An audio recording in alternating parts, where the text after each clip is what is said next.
Welcome back, guys, to another episode of the Briefcase The Barn with me and Gary, a series of the Furiously Curious show where we talk about business, life, Christianity, and more. Gary's back after a week away. Yep. Good trip? Good trip. Good family trip. You get back Saturday or Monday? Saturday. Okay. Saturday. I didn't see you in church, so. No. The week before we went to church in Orville. My parents were up there, so they came with us. So that was nice. And Kind of church? not allowed to say because my parents came with me. Oh, so they're not. What's that for thing? Pardon? I don't understand. Explain this. My dad said he'd come to church with me, but I just wasn't allowed to say what kind of church we went to. Why not? It's just what he said, so I'll respect that. Well, okay. What was Honor your father and your mother. What was the service like? It was pretty interesting. A lot of people waving flags. Waving flags? Yeah, what kind of flags? Canada flags? No, it's in the U.S., right? Okay. Nationalistic church. Oh, American flags. Yeah. They were waving American flags in church. No, it was just so funny. They were not. I'm being facetious, but they. It was interesting because they. He talked about being like Christian nationalism and how that was dangerous. And, okay. Which I agreed with, and then full on later in the service went on like a rant about like literally mentioning political parties and the whole 9 yards. It's pretty interesting. So. Cool. Yeah. Lots of great church. Lots of Marina. I go there often when we're in Orville. There's lots of drug, like recovering drug addicts there and stuff. So that was pretty. Had a chat with a few of them. I fit right in. Barely recovering, but definitely a drug addict at heart. And then the people that came and cleaned up the beach at the place that we were staying, same guys that were at church teaching Sunday school and stuff. So like kids were helping them rake up the garbage on the beach. And it was just kind of cool. Did you relax or did you work most of the week? I relax, yeah. I don't really relax ever, but like whatever relaxing means to you, I mean, I don't know. What does that mean? Relaxing to me? Yeah. When you're unplugged from your daily life. No, I don't do that. Fair enough. No, but I mean, I was on my phone way less than I normally would be, and so that was good. And we had a bunch of, like, my parents came up, so that was awesome. We hung out with them for the weekend, and then they went home, and then a bunch of young people came up, my niece and her friend, a friend of ours. They work for us, so hung out with them. They were super helpful. And then my buddy, my friend Julius there came up for 1 night, 2 nights. So cool. Awesome. And he had just jumped out of an airplane, so he was flying pretty high still. Yeah. Yeah. He didn't call me and talk to me about it. He said it was great. Okay. Before he went, it wasn't so great. Okay. And I listened to I did manage to listen to the whole thing in bits and pieces of last week's recording, which. Oh, okay. Yeah. So. What do you think of that? Yeah, I need to lower my voice a little bit and do the real TNT impersonation. It was really weird when I think I do. You wanted to reshoot it at first. Why? I thought it was totally fine. Yeah, I thought it was fine as well. I thought maybe I could do my Matt Keane impersonation and talk about how people can. Yeah. Anyways, I could mock him. I won't mock his theology. He gets really offended.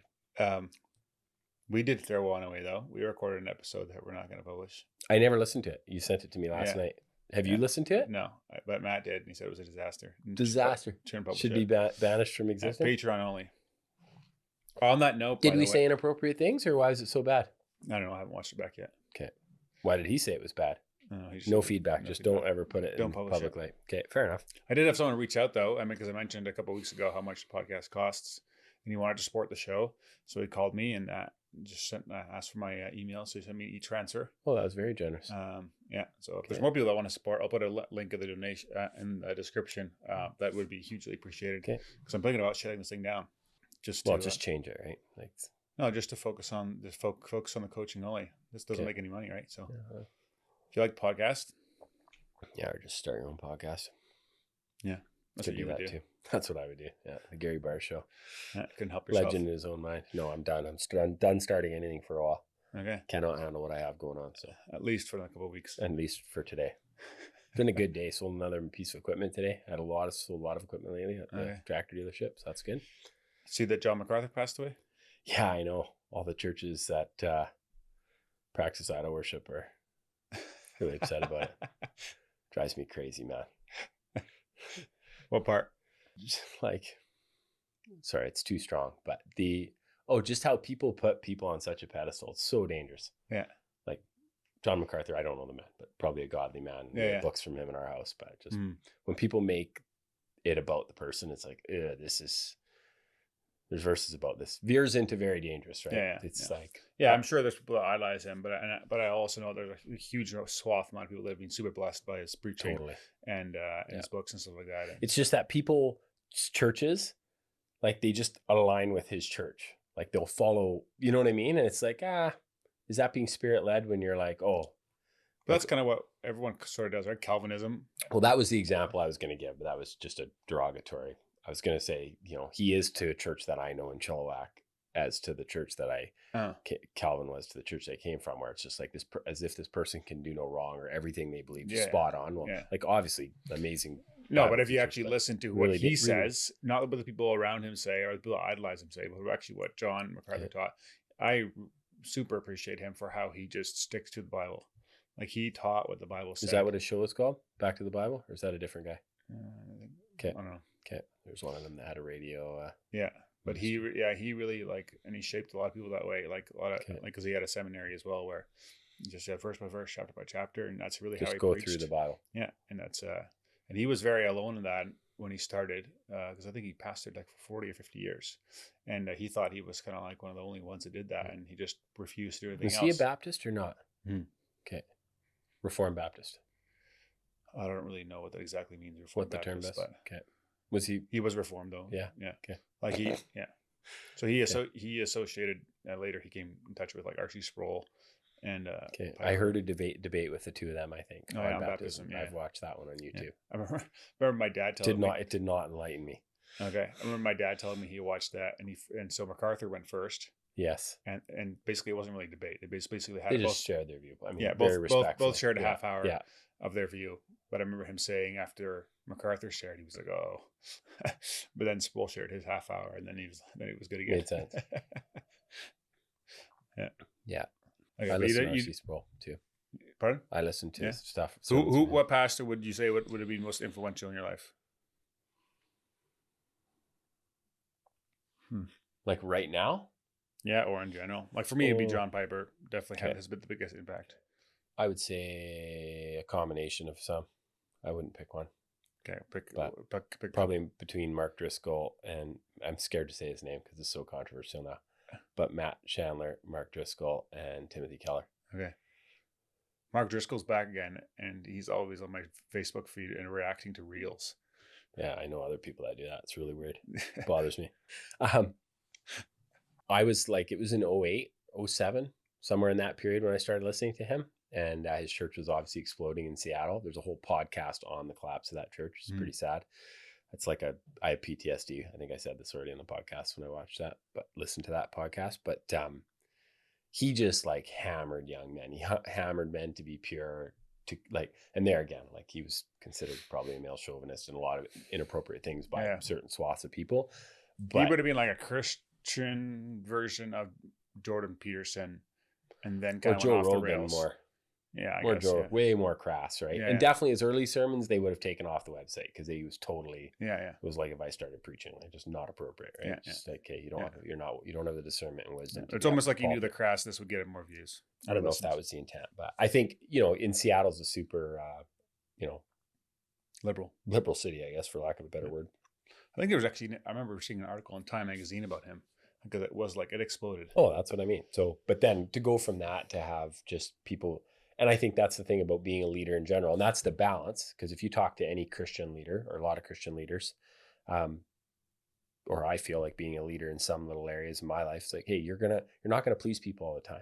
So you do have this balance of like, hey, you have to be okay with people not liking you. If you're going to make any type of hard decision in your life, you're going to have people that are not agreeing with your decision. And some people won't agree with the decision just because of change, and people hate change. Yeah. So you have that swath. But then on the other side of it, you have a leader that's leading in such a way where everybody feels skewered. If you don't agree, you're not following what God wants to do. And I've heard that. Straight from pastors' mouths myself. Yeah, he wasn't accountable to his elders at all. No, it's just like, if you don't agree, get off the bus. Don't let the bus run you over. Yeah, he would fire people, but he also took a whole bunch of church money and bought his own books with the church money, so he could go like skyrocket up the bestseller list, stuff like that. So there was some shady stuff like that he did too. Yeah, they definitely paid to be on the list. I don't know how that works. Paying to be on the New York Times. He bought his own books. He bought like a lot of his own books. Okay, a lot of books to give away. Yeah, marriage. It was a marriage book. Anyways, we got a listener question. Hi, Kyle. I have a question. I think it's to both of us, but he sent it to me.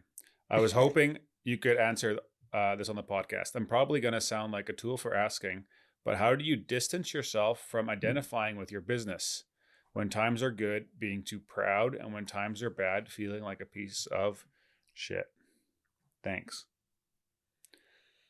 Which is interesting because everybody identifies by what they do in our culture. Yeah. How have you done that over the years? Did you feel like you identified with your business if it was doing really good or if it was doing really bad? I guess because I'm perpetually discontent, I've never felt like my business has done that well. So I've never become proud in that. Maybe I don't know. I've never felt like, oh, wow, that's amazing. Like, yeah, I don't know. It's just more my personality. Like I'm totally a proud person. I'm, in a lot of things, I like things to look nice. I've been told that that's problematic. I know it's problematic. But I said I had breakfast with the guy this morning, and I said to him, like, because I am kind of a bozo and a big mouth and done a lot of foolish things, like I've had enough screw ups and mistakes over and over and still do that. I find like that keeps you, you know what I mean? Like if you look at your own life, you think of, hey, like, yeah, there's things that are well, but other things are disaster. It's like, hey, how can you be proud of that? I've experienced, I just feel like everything's kind of a gift. And I feel like that's what's really drawn me to the book I'm reading now, where it's like, hey, the idea of like, hey, whatever we have is a gift. It is for everybody.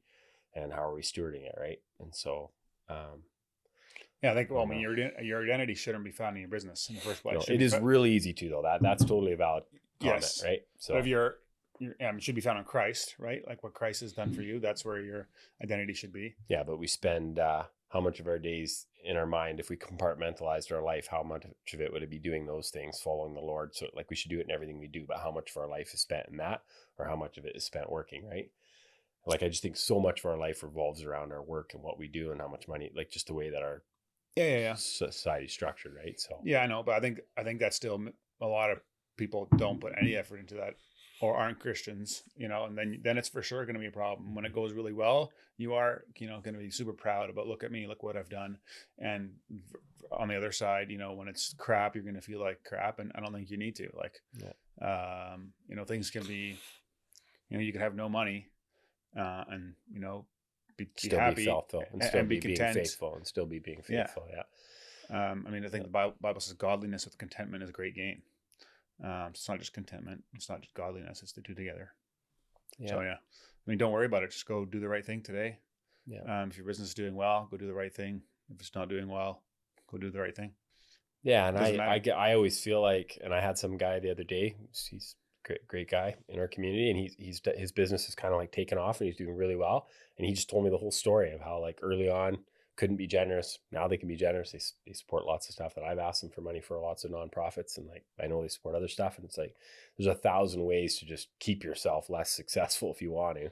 And I look at even like my trajectory of, buying and selling property in particular. That's why it's always funny. Like Matt was making fun of me about my Debbie Downer talk about the real estate. And I actually have I'm on the record as probably being negative, but like the wealth material stuff that we have is kind of from buying and selling real estate. And you look at those times when we liquidate and collect a check, it's underwhelming and there's no satisfaction in that. So it's like, at least in my personal, you just want more. Well, you can never have enough. Like it would not matter if you had what size the check was. It would never feel like it was enough, right? Like, yeah. You know who Scottie Scheffler is? Yeah. So he's the world #1 golfer. Yeah. And this weekend is the Open Championship in the UK, which is the biggest major of the year, or that's one of them between that and the Masters. Yeah. And so he went on he got interviewed today and got asked, like, what do you feel about golf and winning and stuff like that? And he goes, it leaves me perpetually discontent. He goes, because I've worked my whole life for this. I practice all the time for, winning these tournaments. And then I win one and it feels good for like 2 minutes. And then I'm like, what do I need to have for dinner tonight? And the whole thing starts over, and next week I got to go again. Yeah. And he goes, it just never fulfills, never satisfies. And the checks he's getting when he wins is insane, and like being world #1 golfer, like you get everything thrown at you, but it's net zero though, right? Like life's net zero, right? Like you come in naked and you leave naked. And that's nothing. right. And so he's a Christian, so he openly talks. Oh, he is. Okay. Yeah. So he openly talks about it. Goes, my identity's in Christ. Okay. And that my friends always remind me of that, and that's why I go home and I just do my Bible studies and I do my small groups, And he goes, do the right things, and that's what I need to focus on. He goes, like, I just want to be faithful in the gifts that God has given me.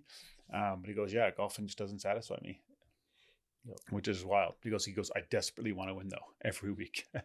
And that's just natural, right? If you're competitive, yeah, that's right. Yeah. Trying your best, you should want to succeed. I think that is the struggle for a lot of people, where it's just like you have this. How do you balance that, right? How do you balance the thing of like, hey, you've been given these gifts, you're a business person, you're pouring yourself into, what you're doing, and then also realizing, hey, it's not everything. Yeah. We'll put your priorities first. The other thing I would find interesting, and I don't know how women have it, what the discussion would be. Maybe it would be if they had children, or I don't know. I just don't know, because I've never sat in on women's first conversations like I do with guys. But like in guys, they always, like I was people on my holiday, there's some guy from California, and 7-day Adventist fellow, which was interesting in and of itself. But instantly, like you just kind of gravitate toward, like I didn't want to talk about it right away because I just feel like it's so frustrating. But right away, you're like, oh, what do you do for work? And, he works for a 7-day Adventist chain of hospitals doing all their supplies, like buys all their supplies, right? And you just find interesting job, and you can talk about that. But that, like, is that what he's identified as? Now it kind of is, right? Like, so usually if you have to talk to someone more than like 1 or 2 times, then you switch from work pretty quickly, or at least I do, into something a little more deep and meaningful, something that matters. Okay. I mean, I hate small talk, so anyways, we got asked also, what podcasts do we listen to? Recommend some podcasts. You talk about a bunch that you listen to. So one that I really enjoy listening to, it's a Christian podcast. It's from World Radio, and it's called The World and Everything in It. And so it's more about American news, but they have a podcast every morning. It's about half hour long, and it goes through what's the news that day, the world news that day, and it's more American news. But they also have different segments during the week on like on money, or on like the Supreme Court, or on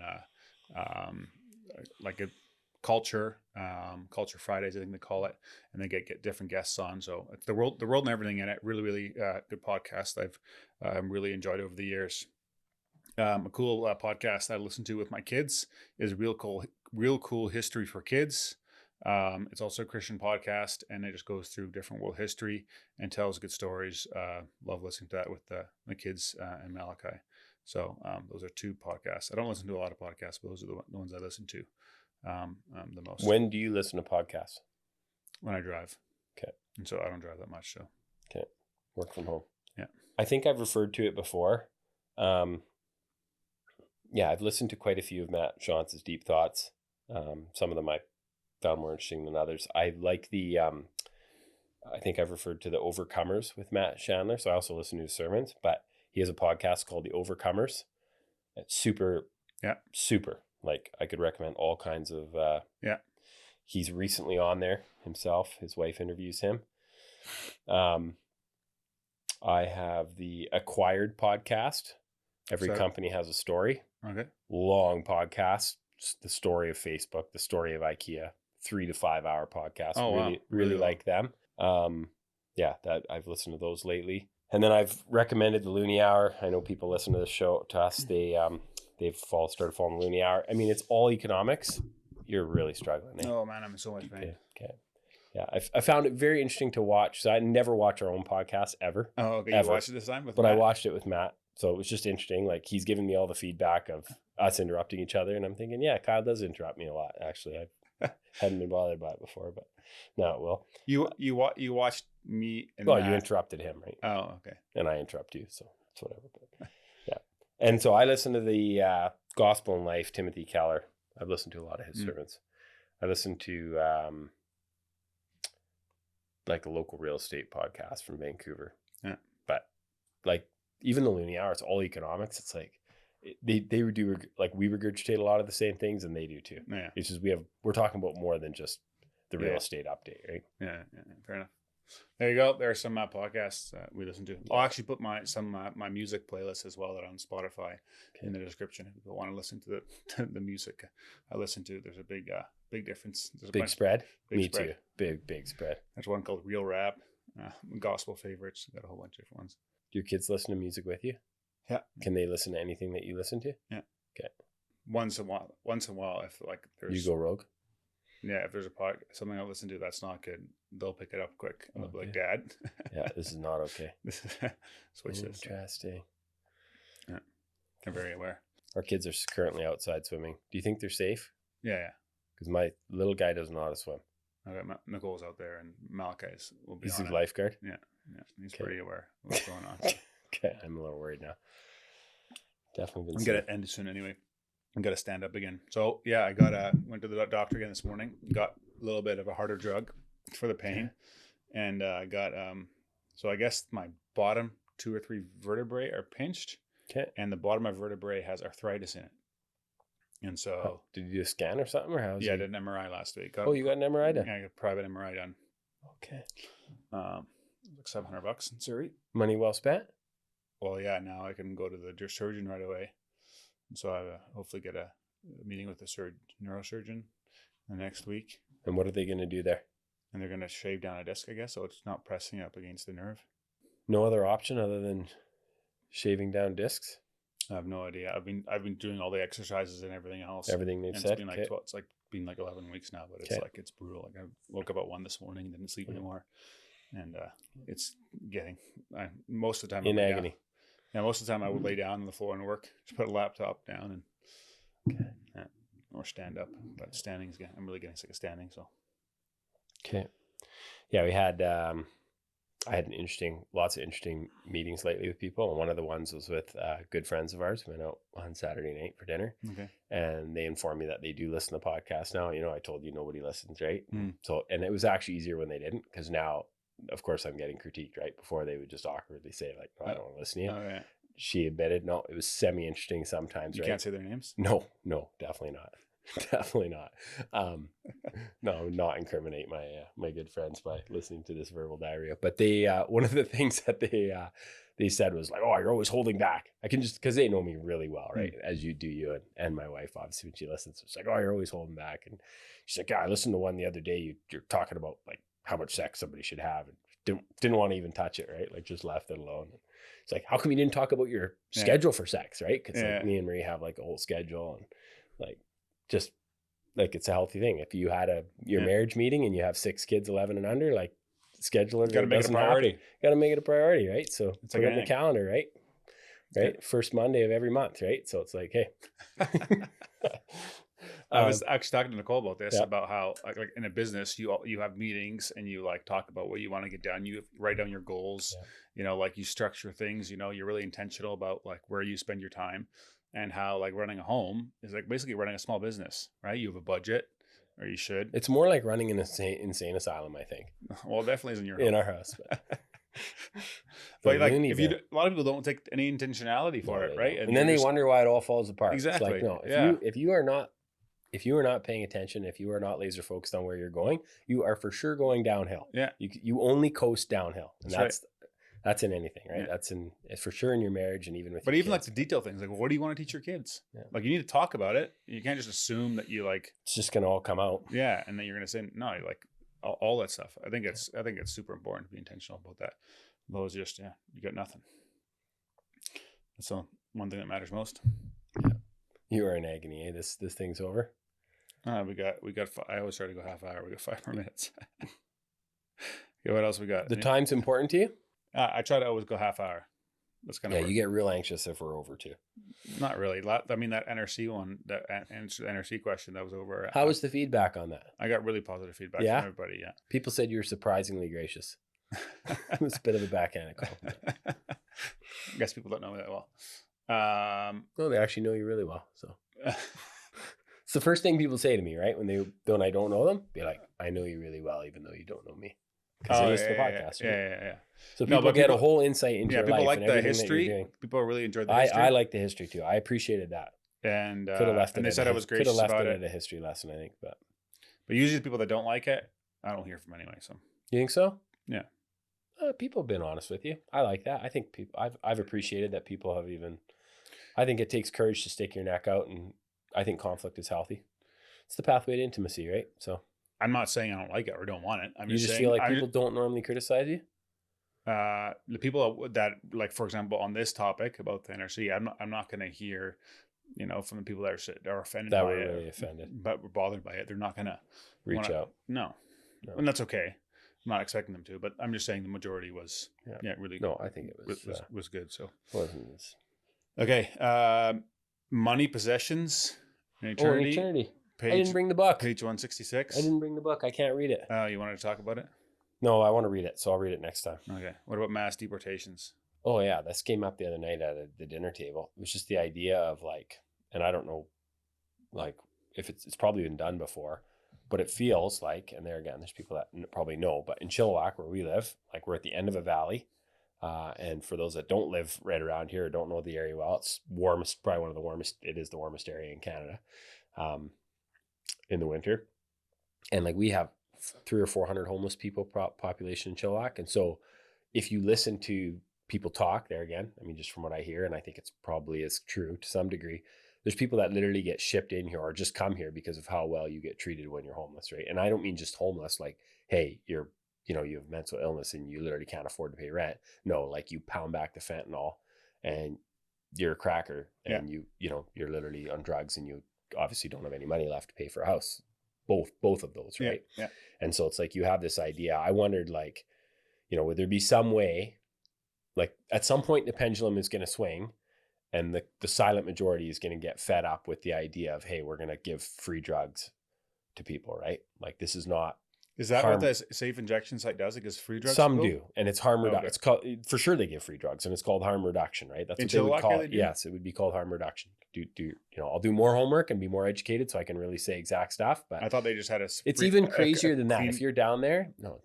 You go down there and or they just supply there's some free stuff and there's supply free clean syringes. They do that too, right? There's a lot of that. There's just the space. You're not allowed to be there if you're not using, it's, client confidentiality, right? This idea. So we've moved away in our society from shaming really bad behavior, but that's not totally true. We'll shame you if you smoke cigarettes, right? But if you pound back, it depends what it is. We've picked these weird things where we're going to protect. And I just wonder if at some point the pendulum will swing where we'll be okay, we're going to get carried away here and we're going to load up people and ship them somewhere remote where they're not going to die unless they kill each other. But it's just hey, they're just going to have to learn to be clean and sober. And that there is life after, because there again, and once you're addicted to it, hey, I have full sympathy. Once you know how it is, you start pounding back drugs are drugs. You don't have addictive personality, you said before the show starts, so you'd be fine. But someone like me is in deep trouble if I do fentanyl one time. Right? Yeah, I'd be in I love the opioids, right? Yeah. So I just think, hey, why have we turned into this where people are just silently frustrated, and it creates polarized society, right? You can see it even how we vote, right? We have roughly 50-50 split in our country of people that decide, hey, I'm okay with these policies, these types of policies where we're basically supplying people with things that are killing them. It's mostly frustrating because literally, and this is the part that drives me the craziest, and this ties into my rants, because every time I see a Michael Campbell post about anti-supply management, there's people in the comment section beaking off about how the dairy farmers make it so we can't get raw milk. That is not dairy farmers saying you can't get raw milk. That's government. That's the government, the nanny state we live in. You cannot sell raw milk in Canada, right?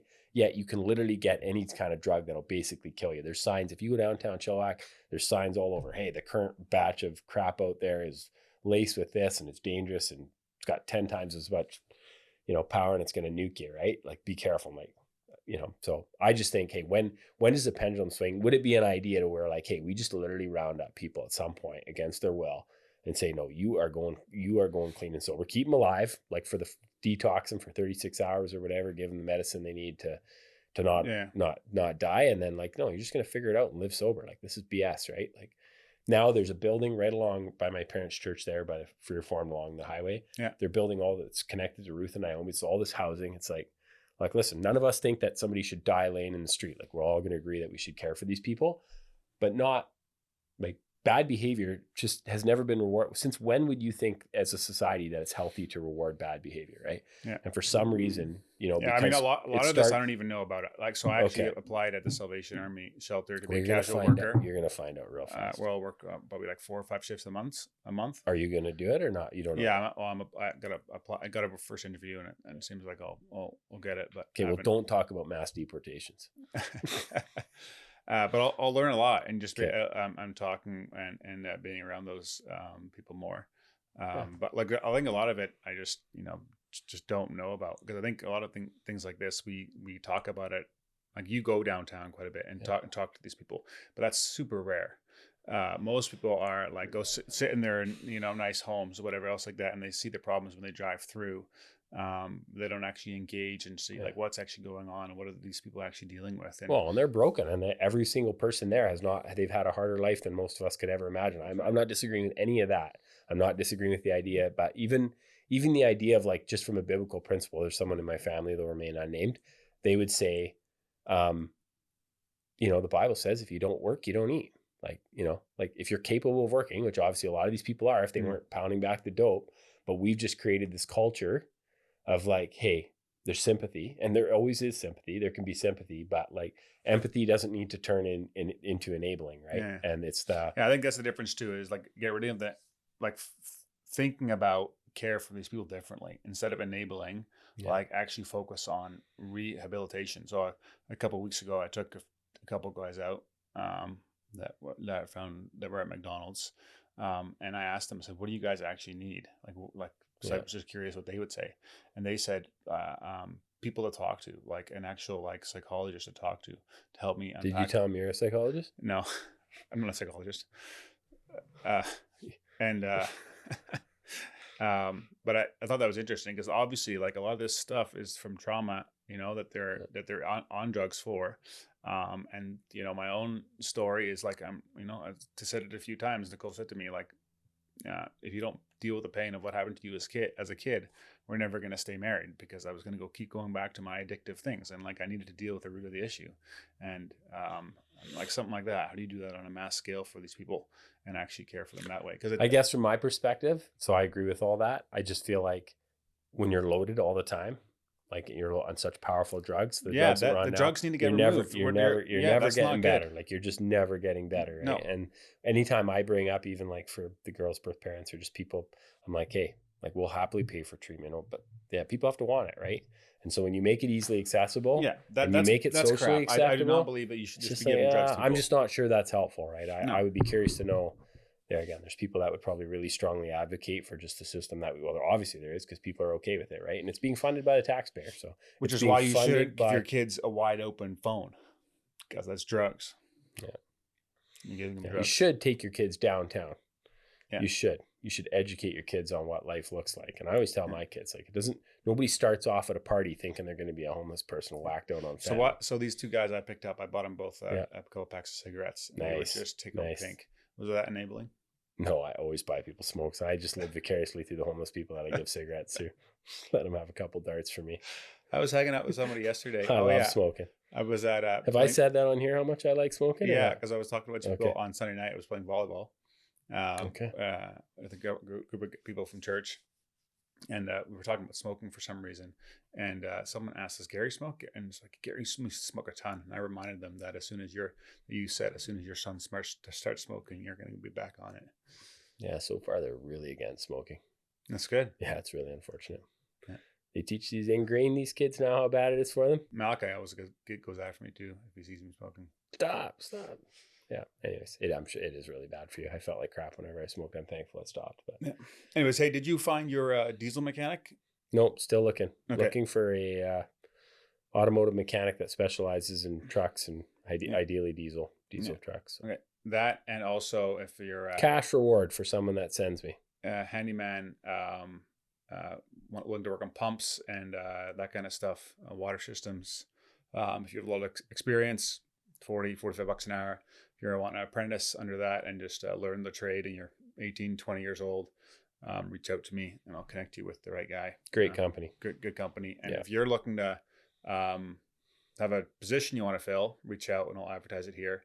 Or if you are want to work for somebody and a specific company, whatever, reach out and I'll help you with that as well. So anyways, anything else you got? No, I had a lot of stuff in my mind rattling around in the cage this morning, but yeah, it always happens. You always record and all of a sudden you forget it all. Yeah, it's better that way. Yeah. If you want to support the show, link in the description. Would appreciate it. Anyways, see you guys next week. Have a great week.